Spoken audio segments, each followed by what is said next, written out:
Bachelor కి ఇవ్వద్దని చెప్పండి సార్. అసలు బ్యాచులర్ ఇస్తే ఎట్లా అంటే అట్లా తాగి ఎప్పుడు పడితే అప్పుడు వస్తున్నారు.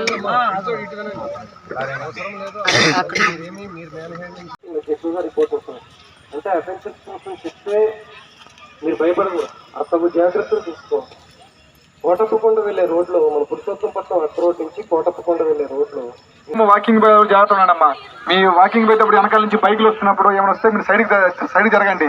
సింగిల్ గా వాకింగ్ పోమాకండి. మెల్లో చైన్ బంగారం చైన్ ఉన్నా లేకపోతే మామూలు గోల్డ్ ఉన్నా కానీ వాళ్ళకి తెలియదు, అది గోల్డ్ అనుకో లాగేస్తారు. లాగిన క్రమంలో ఒక్కోసారి మీకు కూడా దెబ్బలు తగులుతాయి, కొంచెం ఇబ్బందిగా ఉంటుంది అనమాట. కాబట్టి వాకింగ్ చేసేటప్పుడు కానీ నైట్ పూట మీరు ఎక్కడన్నా వైన్ షాప్ దగ్గర మందు తాగేసి గొడవ పెట్టుకుంటా ఉన్నారు. ఆడ మందు తాగేసి ఇటు వచ్చేసి ఇక్కడ ఖాళీ ప్లేస్ లో కూర్చొని మందు తాగేసి ఇంకొంచెము ఇంకా గొడవ పెరిగేసి వాళ్ళకి గొడవలు వచ్చేసి కొట్టుకోవడము చేస్తూ ఉన్నారు. కాబట్టి ఇక్కడ ఎవరన్నా తాగితే మాకు ఇమీడియట్ చెప్పండి, మేము వస్తాం. ఈసారి నుంచి ఎక్కువగా ఏదైనా ఇన్ఫర్మేషన్ మీకుంటే మా ఏసీ పబ్లిక్ అందరితో కూడా మీట్ అయ్యి ఒక చిన్న అవేర్నెస్ ప్రోగ్రామ్ ఏర్పాటు చేద్దామని చెప్పి అనుకున్నాం.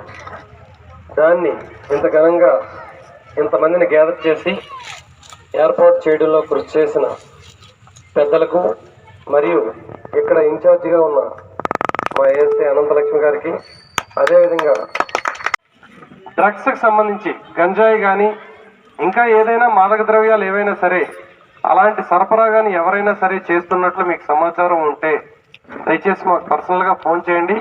వాళ్ళపైన కఠినమైన చర్యలు తీసుకుంటాం. ఎందుకంటే అటువంటి వ్యక్తుల వల్ల గౌరవంగా బతికే కొన్ని కుటుంబాలు ఇబ్బంది పడతాయి. 52 ఏకర్స్ అనగానే అలాంటి ఇన్సిడెంట్స్ మరి 4 ఇన్సిడెంట్స్ కానీ జరిగితే ఇది క్రైమ్ ప్రోన్ ఏరియాగా చూస్తారు. ఎవరైనా ఏరియా యొక్క విలువ ఆ పేరు చెప్పగానే ఏరియా విలువ పెరగాలి. అక్కడంతా కూడా మంచి లొకాలిటీ, అదంతా కూడా మరికొంతమంది నివసించాలనేటట్టు తయారవ్వాలి. అలా తయారవ్వాలంటే ఇక్కడ ఉన్న పబ్లిక్ అందరూ కూడా ఒక సదుద్దేశంతో ఉండాలి. కొందరు బ్యాడ్ ఇంటెన్షన్తో దురుద్దేశంతో ఉండే వాళ్ళు ఎవరో మనకు అర్థమవుద్ది.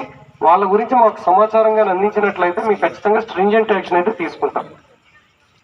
లాస్ట్ టైం ఆ మర్డర్ కేసు యాక్చువల్గా ఫైల్ నేను ఇక్కడికి వచ్చిన వెంటనే చూస్తే చాలా దారుణం.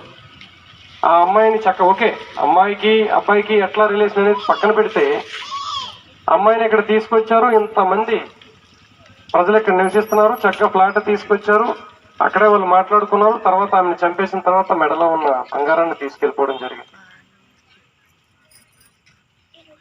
ఇట్లాంటి ఇన్సిడెంట్స్ జరగకుండా ఉండాలి అంటే అందుకనే ప్రత్యేకంగా ఇక్కడ పోలీస్ స్టేషన్ మీరు ఫోన్ చేస్తే ఎవరినో ఒక కానిస్టేబుల్నో లేకపోతే హెడ్ కానిస్టేబుల్నో ఇంకెవరినో పంపించడం కాకుండా ప్రత్యేకంగా ఒక ఉమెన్ ఏఎస్ఐ గారిని ఇక్కడ ఇచ్చాం. మాకున్న స్ట్రెంత్లో ఆమె అంటే ఆమె ఒక్కరని కాదు, ఆమెకి సమాచారం తెలియజేస్తే వెంటనే మేము మూవ్ అయ్యేస్తాం అనమాట.